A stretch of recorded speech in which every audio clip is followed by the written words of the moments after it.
All right. Welcome to revops or whatever. Unfortunately, it's me again. So today's episode Unfortunately, is This Field is Required, which, yes, it's about forms, but I feel like it's also about like invisible rules that we make up and pretend are real. So Amber is here with me, fellow ops person, fellow field apologist, fellow victim of mandatory nonsense. Amber and I met through WizOps. Amber is very well known and highly regarded in the Salesforce community. She's actually a Salesforce MVP. Why on earth did you agree to come on my fake podcast?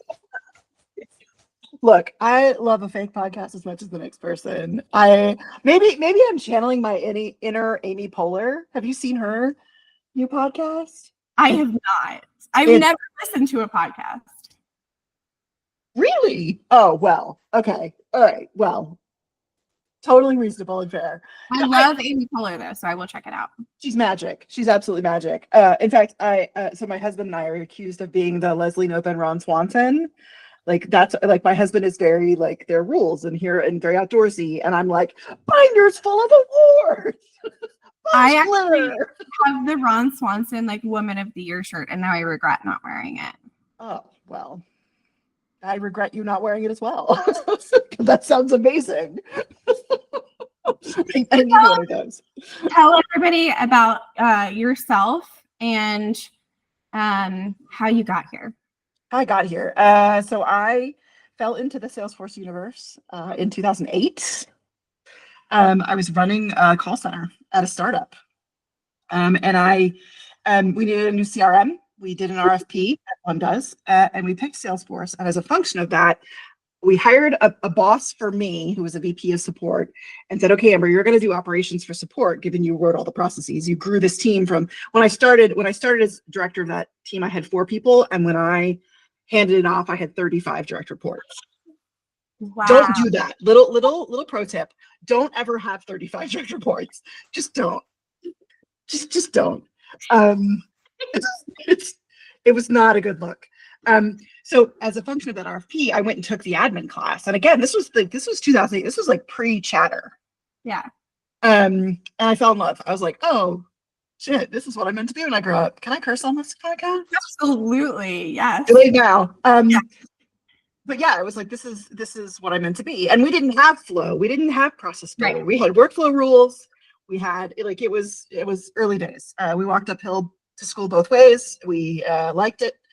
You know, because it's so funny because I like looked at your LinkedIn profile just to make sure that I covered all the salient points and represented you well.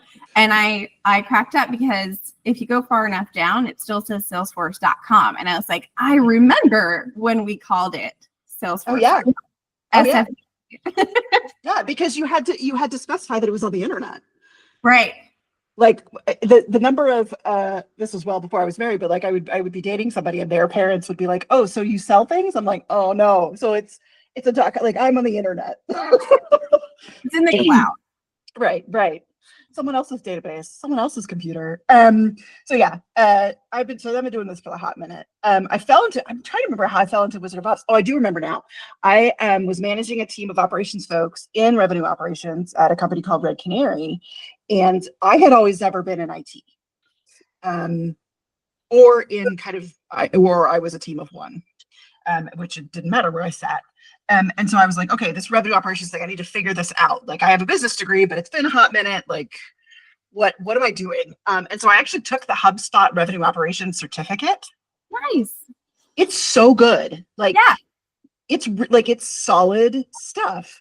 And I hid it like at the bottom of my certificates on LinkedIn because I was like, maybe I don't tell my Salesforce friends I did a HubSpot certificate. Anyway, nobody cares. Nobody cares but me. So I did, but that really, and I want to say like somebody mentioned in the HubSpot forums that this existed, and I was like, oh well, I'll go lurk, right? I'll go see kind of what's out there and talk to people and be me. And then I just like the memes. I came for the ops and stayed for the memes. Yep. Yeah, it is. Sean and I talked about this too. It is just such a, it's such a relief to have that community, just because we have that space to like go in and vent or be like, is this happening to you too? Right. Or how are you guys solving for this? I Right. feel like a lot of the time though, and this kind of like touches on the topic too. A lot of the time though, it's like, well, how are you guys solving for this? Well, the way we solve for this is we tell people that they need to put the data in the CRM. They have to do the thing.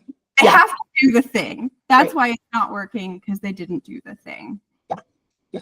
And that's how we end up with, I feel like, a lot of like the arbitrary sort of structure. And like we end up as ops people enforcing things that we don't always agree with. And then I feel like that also makes it a little bit harder when we have things that absolutely are required, and people just, it makes it a sort of harder pill to swallow, I think. Yeah. And so in your experience, like where do like those must-haves actually come from? Is it actual system requirements? Is it the VP of sales from 2019 wanted all of the med pick fields to be required? Like, what do you see more of? It's a lot of that, right? Like there's a ton of turnover in all industries right now, I would argue. And so yeah, every time the CRO changes, whoever the head of sales is, every time it changes, they have a new favorite methodology and tool set. And in the first 6 months of them being on board is you jumping through those hoops to get those changes in place, because they can't possibly manage the team unless they have these 87 changes. And I think too, so confession time. I am a Service Cloud junkie. I fell into this world from Service Cloud. Service in general is a cost center. Revenue operations is a revenue generator. In general, in most businesses, revenue gets what they want and service gets what's left. In general, right? Like and I found that to be doubly true when you switch sales leaders, because they were hired for a reason. The old person was let go or left for a reason, and the new person was hired for a reason. And so upper management, the folks above them, kind of are that, give them whatever they want. And so then we jump through hoops and try to make that happen as best we can given current constraints. But there's often not time to clean up what the last person required. That data, right? Exactly. Right. They had to have, maybe it was a mid pick, maybe it was, they need BANT plus or whatever the latest. I don't pretend to keep up. They knew, always said they knew. Right. Somebody wrote a white paper, McKinsey wrote a white paper, and Bain said it was good, and Gartner put it on a grid. And now we're all doing it. And you know what?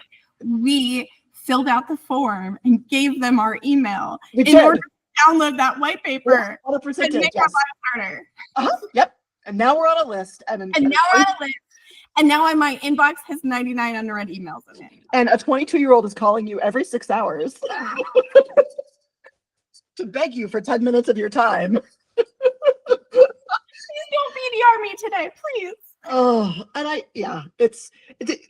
think we can laugh about it because we on the inside know how broken it is and know how human the humans are that are doing the thing. Everybody's well-intentioned, right? Like everybody's doing the best they can with what they have. It's just the slow down to speed up motion isn't a thing that organizations can afford right now. Right.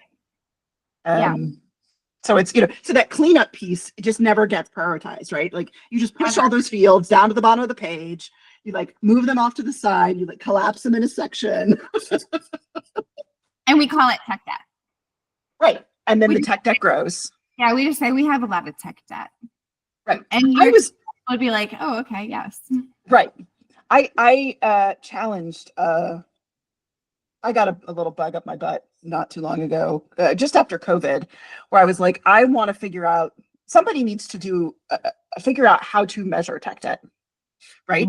So you have 7 tech debt and I have 8 tech debt, and my 8 is bigger than your 7, so I have more than you do, right? Like, how do we, how is it benchmarked? How is it like, because tech debt is financial debt. It's a liability. Yeah. And so how do you quantify it? How do you Sorry, it's allergy season for those of you watching along. It's, And you know, it's someone like mowing my lawn behind me, so I apologize. nice. Nice. This office is probably 80 degrees right now. So I know you have your hoodie. We got to talk about your hoodie. Oh, we got to talk about okay. All right, let's talk about the hoodie. All right. So we'll get back. I want to talk about the hoodie. Pretend I'm wearing this very nice hoodie about Southeast Dreamin'. Okay. Yeah. All right. So, Southeast Dreamin', for those of you who are unaware, is a regional Salesforce user group meeting that happens. It's happening this year in Atlanta, end of June. It is a day and a half so the first day is 2 90-minute hands-on training sessions. And then the second day is, I think, 6. Oh boy, it's on the website. Don't quote me. 6 groups of sessions around Salesforcey things. Some on Slack, some on Nonprofit Success Pack, some on, I think there's a couple on Tableau, but also more soft skills stuff. So for example, the thing that I'm helping run this year is the opening ceremony, where we're going to have a panel of recruiters, both individual recruiters like work for recruitment firms and folks in companies who do recruiting, talking about the state of the ecosystem, the hiring side of things, because it's a little bit of a dumpster fire right now. It is. And we're not alone, right? Like, it's not as though we're special in that regard, but, what are they seeing? What are the trends? I'm sure somebody's going to say macroeconomic forces, because everybody's talking about macroeconomic forces. But yeah, so that's going to be fun. Tickets are on sale right now. Again, it's in Atlanta. It's a fantastic venue. Amazing groups of humans coming out. So go get your tickets and be there. What is your relationship to the event? I was part of the funding committee. See, this is what I'm saying. You are famous. This is a small pond and I'm a medium-sized fish. So in 20, I think it was 15. Don't quote me on that. Because after COVID, time had no meaning. I would be able to count years if COVID hadn't happened. I can't believe it's been 5 years. It just blows my mind. And it's been in Atlanta every year. It started earlier in the spring and then it moved through the summer, and now it's later in the summer. And it started with, I think we had 175 people, and like 4 sessions. Like, it was tiny. But it's really grown, and it's a day and a half. It's really 2 days. It's kind of 2 days of networking and fun and learning, and like it's just a great experience. I did skip a year of being on the planning committee. I have aging parents, and there was a aging parent situation I needed to deal with that year. And so I didn't participate, and then I was like, oh man, I miss my friends. So it's definitely it is, and I should mention, the whole thing is put on by volunteers. Like, we don't get paid. Like, if we make enough money, I get my hotel room comped. Like, that's like where we are, right? Right. And hours and hours and hours of coordinating and dealing, speakers and the website. And so Southeast Dreamin' with no G.com. In the post when I post the link. Perfect. Podcast. Amazing. We'll try to get you some attendees, because I think you're bringing up a really great point, right? First of all, the sessions that you mentioned sound amazing, but I think, and we keep coming back to this, I feel like the social aspect of it is also just so important. And especially because we all work remotely. And Sean and I talked about this last time too. It's like, it's so nice for us to get those opportunities to be able to get together and like see each other face to face and have those interactions. And honestly, like, that's kind of like my favorite part of this. It's like, I get an uninterrupted conversation with somebody that I've wanted to talk to. You know what I mean? So I think, I feel like Southeast Dreamin' is probably as much about that community as anything else. There's a lot of power in being with folks who know the stuff you're dealing with. Yeah. Right. As to have a new SVP and everybody goes, oh yeah, I feel you. Yeah. Do you need a hug? You want me to go get you a gin and tonic? You sit right here. I'm gonna go get you some gin, baby. Now, are we at a 9 yet? Like that kind of, we've all been there. Like, we're here for you. Ping me when you get home. I can talk you through. Yeah. that's very hard to convey on the internet. Also, I think folks are also loath to put some of that stuff in writing. Like, I'm on my third CRO. Yes. Yeah. And I feel like that touches on another point of it too. It's like there's an unspoken etiquette around sort of like deciding what matters and what's for show. And it's definitely part of our responsibility, I think, to push back in the moments where it's significant, right? Like this will actually cause performance issues, or this really will degrade user experience.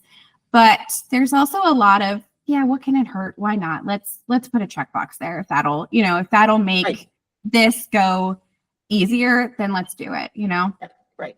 I think there's I one of the things I wish I had done more of in my career is had more space for A/B testing. Yes. Right. If we put this checkbox here, how many people are going to use it, and how does that increase deal velocity or decrease churn, or like what, is this checkbox worth the 10 seconds that every person who touches this op is going to have to deal with? No, it's Right. not. Gone, right? Like back up the data, delete the field. Yes. Yeah. And I think that's probably something that when you think about sort of like the scale, the size of a business, like I feel like, in an enterprise organization where things do move a little bit more slowly, you'd probably get more people biting on that idea. But a lot of us support like those SMBs that are just like real tiny and real scrappy. And like you mentioned earlier, we don't always have the luxury of time to be able to like sit back and observe. So it's really like important for us to be able to sort of advocate for more of that like user experience, sort of thoughtfulness, just like how, is this worth, like you said, the extra click, Right. to make sure people are adopting what they're supposed to be doing. Right. Are you familiar with the phrase, I guess it is savoir? Savoir, which is it's Salesforce administration by walking around. Really? Yeah. So it's going and sitting next to your user. Oh, okay. Watching them do their day. Seeing it's in an older school world, it would have been like time and motion studies, right? Like, how long does it take you to make a widget? How long does it take you to convert a lead?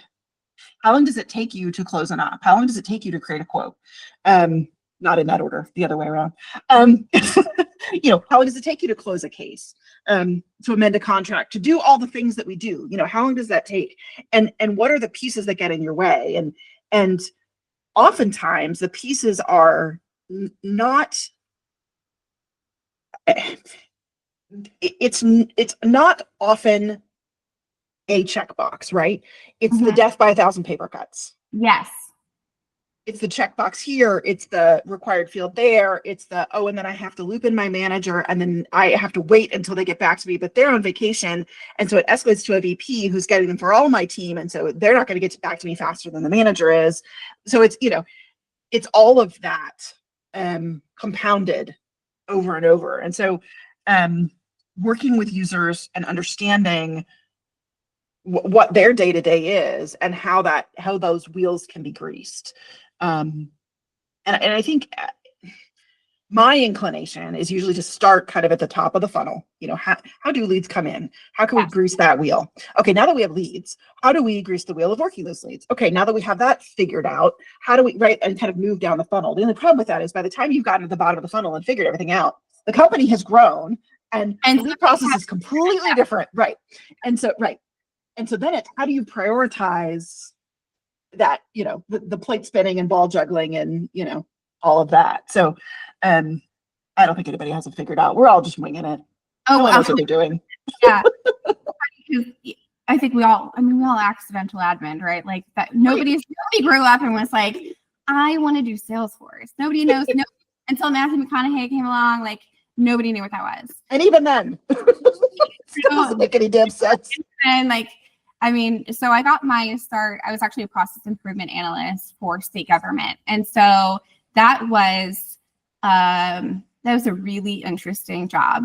But I feel like going back to like kind of having the luxury of time, as you know, things move really sort of slowly in government. And so I had not heard the term subwa, but I actually, that's how I did my discovery. We were still in the office then, right? Again, we're talking about like more than 10 years ago, right? Yeah. So we were in the office, and I would actually take the time, because we would find such resistance to, and I'm even talking about transitioning from paper processes to doing operational tasks in Salesforce. We did like leave requests, we did like requesting fleet vehicles, all of that stuff. We moved it from paper processes into Salesforce. So you can imagine there was quite a bit of resistance, but I did find a lot of value in spending time with people in the different units, and like literally, like you said, like sitting with them and show me what it is that you do every day. I want to know all the ins and outs of it. I want to know all the exceptions to the rules. I want to know all the crazy things that may potentially happen so that we can build this correctly. And you're 100% right. Like it just provides so much value, not just, I don't think even from a technical perspective, I think also just like building that trust and like and having those relationships and letting people feel like they were heard and they were part of the process as it was created. Because you're moving their cheese. Yeah. Right? Yeah. You're there to move their cheese. And so they're gonna naturally be defensive. Mm-hmm. Because they're human, right? Like that, I would be if you came to me and said, show me how you do your job because I'm gonna make it better. It's like, are you though? Yeah. Are you replacing right? me? Am Yeah. I still gonna have a job? Yeah. Exactly. Right. And I mean, like, I feel myself having those feelings about AI, right? Like, it's like, is AI gonna, right? It's not. Yeah, I know. It's wrong like all the time. It's pretty good at like recipe creation, as long as you know what you want. Yeah. So maybe cookbook writers will be out of jobs. Mm-hmm. Luckily, that is not a thing I want to be when I grow up. Tell me what I can make with it. Great at that. Yeah. It's also like halfway decent at formulas. Everything else. Okay. All right. Good to know. I haven't tried formula yet. Noted. I don't even know what we were talking about. Oh, the kind of time immersion, sitting with users. Yeah. But that yes, building the trust. Like, I'm not here to screw you over. I'm not here to, like, my job is to make your job easier. That's, my job is to make it so that you're not doing the boring stuff, the exceptions. You're doing the stuff that's interesting to you. Now, if what's interesting to you is the exceptions and the boring, yeah, you're right. I'm replacing your job. But I've never met somebody, that's not true. I met one person who was like, yes, the boring is where I want to live. And she just was she was an odd character, but Godspeed to her. Always one. What we had one of the directors, and he verbatim said, "What are we doing all these improvements for anyway?" And like, that was quite literally my job at the time. So I was quite puzzled by that statement, but yes. That's interesting. Why wouldn't you want to? Okay, whatever. People are weird, man. Some of my best friends are people, and people are the worst. Oh man. Luckily, I'm not a person. Maybe I'm AI. Oh. But yeah, it's hard. It's hard to. I'm actually in the middle of we have a pilot group UATing a new layout for our case pages, and they have 3 weeks to kind of use it in production. They're part of a special Snowflake permission set that are doing it because we're completely revamping how it's a very long story, but the bottom line is they have 3 weeks, and most of the feedback has been, I love this, but could you move this field here? This needs to be above the fold, that kind of thing. It's interesting. My users are all very technical because it's a technical support organization. So they're very they've all built software before. And so there's less of a, can you just, that I would get from managers, can you just put, I just need 4 fields in a validation rule and an approval process. And I want it to automatically update the API to blah, blah, blah. Right. These guys are like, nope, I know that would be 6 weeks of work. Right. So it's definitely interesting. But the feedback we're getting is very much kind of that, like, it would be nice in the next iteration if you could, blah blah blah, not, wholesale, you're moving my cheese. It's fascinating. People are fascinating. They are. Yes.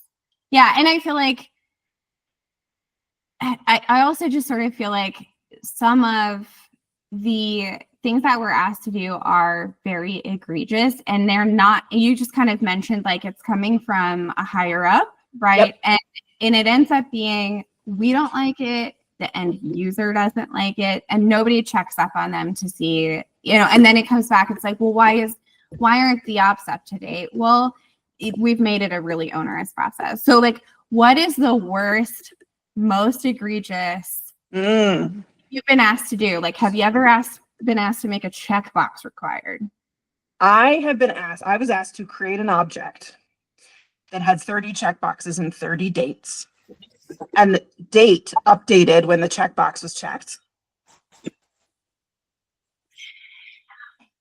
And it was basically an account plan, right? It was like, when you get an account, you do,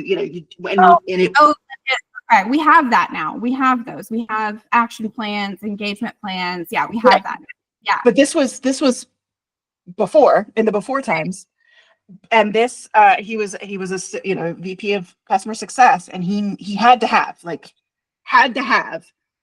these 30 checkboxes and automation on each one, that when the box was checked, the date would update. And if it unchecked, you would clear the date. And he had to have it, Amber. He had to have it. And it was like, okay, let's talk through, kind of what, what's real here. It's worth noting that the team lead on that team, I married him. So Wait, not the person no, his boss. That was his boss. So you were both commiserating. Yeah. Okay. It's like, these checkboxes are stupid. I'm like, I know, babe, but I had to. So I guess the question is, did you ever actually build a report on it? Okay. So he did use it. He did use it. He used it for about 6 weeks. And then his people said, this is a nightmare and I hate it. And it doesn't help me do my job. Because I think it would have been easier, because it was a related object. You had, like, the click path was just stupid. Right. Yeah. And it didn't make sense. And he like, I wasn't going to be able to do, like, create scheduled tasks to do the thing. He had to have checkboxes with date fields. Like, he wanted an audit trail of, anyway. Yes, there was a report. It lasted for about 6 weeks, and then we hid the object, and then we deleted it about 6 months later. It lasted about 6 months. I've been married to my husband for 12 years, so the marriage lasted 24 times longer than the checkboxes. What does your husband do? He is an account manager, so he does kind of post-sale support. He's also a fantastic dog dad.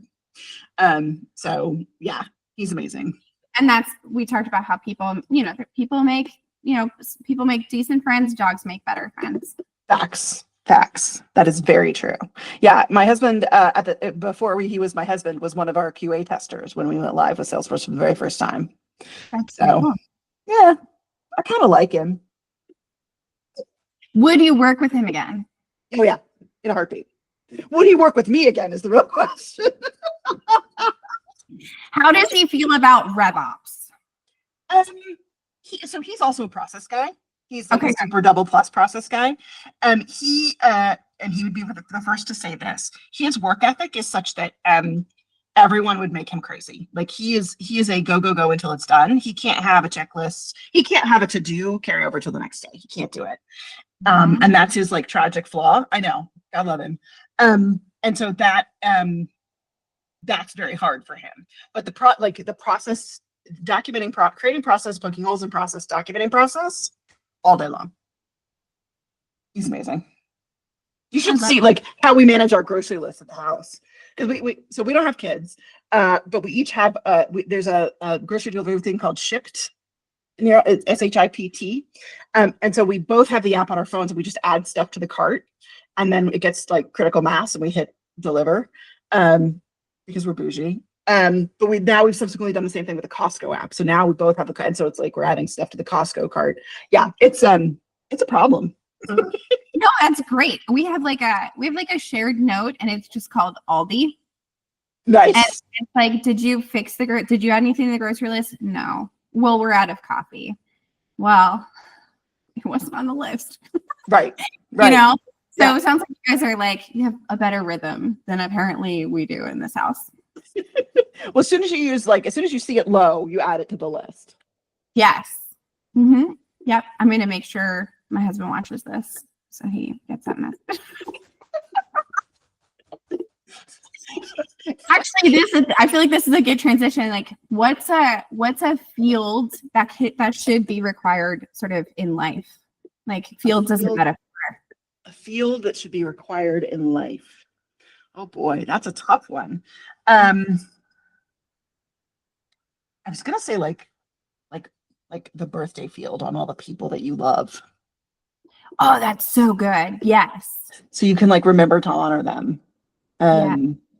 In whatever way they like. My husband he doesn't even want a card. He's like, I don't want to be celebrated. Well, okay. Like, have you met me? Like, opposite. Is he a Sagittarius? May 10th. Oh, no. I was coming up. But yeah, so he's definitely but I just feel like that's a relatively low lift way to show the people that you love them, is honoring. When you create a contact in your phone, like, birthday in there right away. Yeah. People feel good that you. Yeah. And I don't think it makes it any less genuine that you had a reminder. I think they just know that you've taken time out of your day to think about them. I think that's great. That's really. Send them a text. Send them a bouquet of flowers. Send them a card. Send them nothing. So we did the whole sort of starting to try to talk about revops, and then we devolved. Yes. So I'm going to completely devolve into tab of the week.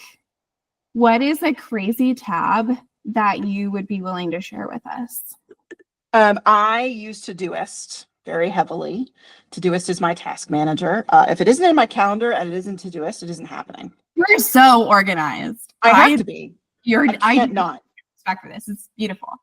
In fact, I have a networking list in Todoist that's like, here's the person, here's how I get in touch with them. Is it, through LinkedIn, messaging? Is it a text? Is it, and then I have how often I want to talk to them. So like, it's every 75 days, it's every, year, every whatever. And so that it reminds me as part of my daily stuff to like, like today, I need to reach out to my friend Chris. Consulting at Southeast Dreaming, please. Sure. Okay. Yeah, absolutely. You can come. Yeah. This is like Southeast Dreaming. I'll teach you how to use Todoist. All right. Oh, and I have it like broken out into like what I do in the morning, what I do midday, and what's in my evening. Oh yeah. My goodness.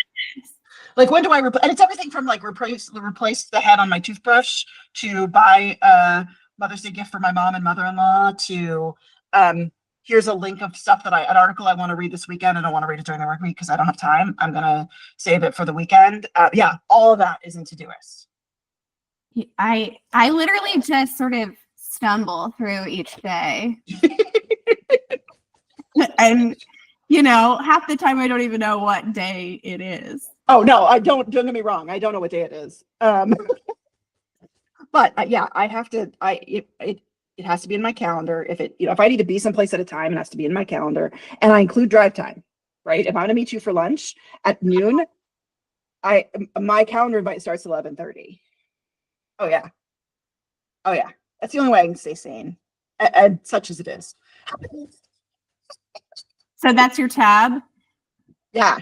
It's Todoist and my calendar. And it's multiple calendars. So I have access to I mentioned aging parents. I have access to my dad's calendar, which he also keeps in Google Calendar. I have access to his email and his finances and stuff. And so everything's in the browser. Like, if the internet dies, I'm Oh yeah. Mm-hmm. So and which medications to take when to get the prescriptions refilled. Like, everything is in Todoist. I've been trying to use Motion because I do So like I bring all my calendars together and like just be able to keep track of everything. It hasn't fixed me. Oh, yeah. I'm trying though. I am, but it hasn't fixed me yet. One day. Someday. One day perhaps it'll happen. I love it. I love it. So good. Yeah, I'm always happy to talk about Todoist and how it does for me what I need. Because I was one of the early adopters of like Palm Pilot because my handwriting is so bad. I can't read my own handwriting. And so I needed electronic like really early on. And so yeah, I went internet pretty quickly. Yeah. Yeah. I also feel like the sort of just writing it down somewhere, even though I feel like I have a decent memory, right? But even just like writing it down somewhere, even if you don't go back and look at it, it like makes it a little bit more solid. That's true. Yeah, if I'm studying for an exam or something, if I want to take a certification something, yeah, handwriting is better. But I don't. It's not to go back and read those notes because again, I can't read them. It's just to have moved my hand in the motion of the words that gets it gelled up in my space. It's such a weird phenomenon, but I feel the same way about it. Yeah. So my crazy tab I'm gonna share is thanks to our dear friend Eric. Let's see if I can pull it up here. So Eric is one of our fellow revops. Can you see it? It isn't come up yet. It says it's sharing, but it goodness. isn't shown up yet. This on like last one too. It's like people think that because we do technology, we understand that we know what we're doing. Yeah. But it is a lot of, can you see my screen? Can you hear me now? Right. You know what I mean? So let's see if I can get it. It's see if I can get it in the window here. And it is the Sweet Pipes recorder book because Eric convinced us to do a recorder class. Amazing. And here's the thing that you need to know about recorder class and that I took sort of for granted is it's important to be able to read music. Oh, sure. Yeah, yeah. To play an instrument. Yeah. And it starts very basic. And I would say, I think I followed along. He got us in this recorder class. It was 4 sessions. And I want to say I followed along for like 1.25 sessions. Okay. And then I kind of got lost.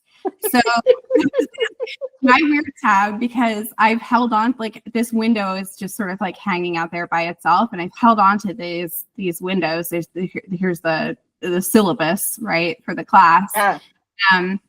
Because I keep telling myself, I will go back and I will catch up and I will learn how to play the recorder at 38 years old. It's not going to happen. It's not going to happen. Yeah, that's tough. That's tough. But I have this here as motivation, just in case. I love that. I love it.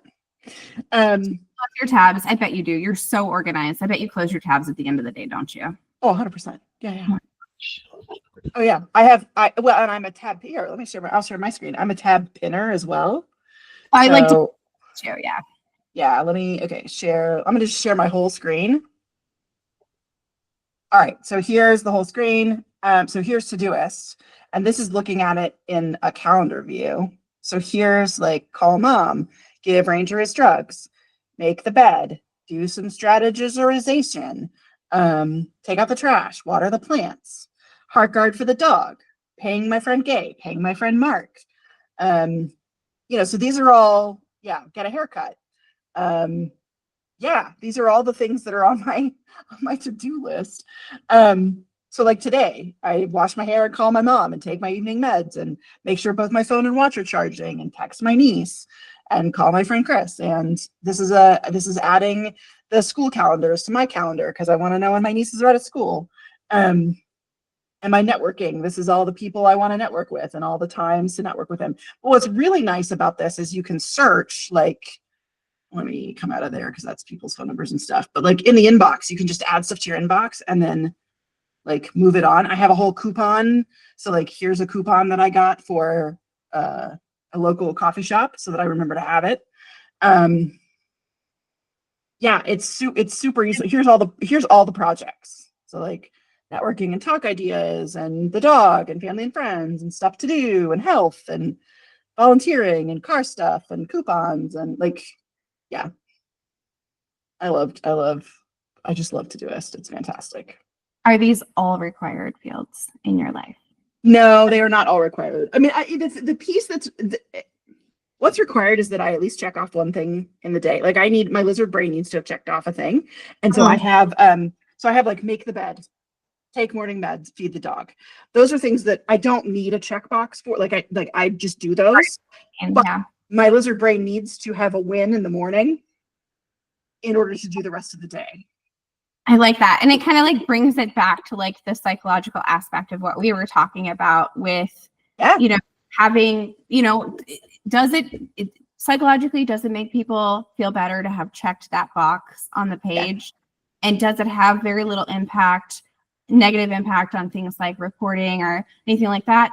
But give them the checkbox. You know what I mean? Like give them the checkbox, and that's kind of the thing. It's like, a lot of it, and you talked about UX quite a bit, right? A lot of it is really just sort of understanding how people's brains work. And yes, it is our duty, it is our responsibility to make the system work well, right? Like at its simplest, right? Like it's our job to have like you said, a well-oiled machine, right? But at the end of the day, we work with people. And We're hard. You have to understand how those people are gonna operate, and that's ultimately what it is. Software is easy. People are hard. Yes. Yeah. Oh, thank you so much for joining me. Honestly, this is so fun. Really, I know I teased you at the beginning, what were you thinking coming on here? But you are definitely somebody that I look up to in the ecosystem, and I think a lot of people do too, right? Like you're literally a Salesforce MVP, and I think that this is going to highlight to a lot of people also like what a chill, approachable person that you are, and I hope you do get a lot of new faces at Southeast Dreamin'. Awesome. Yeah, so thank you very much for doing this with me, like this sort of like deep dive into what really is like mostly a social contract of what we do in operations, and sort of just like the intricacies of just working with people.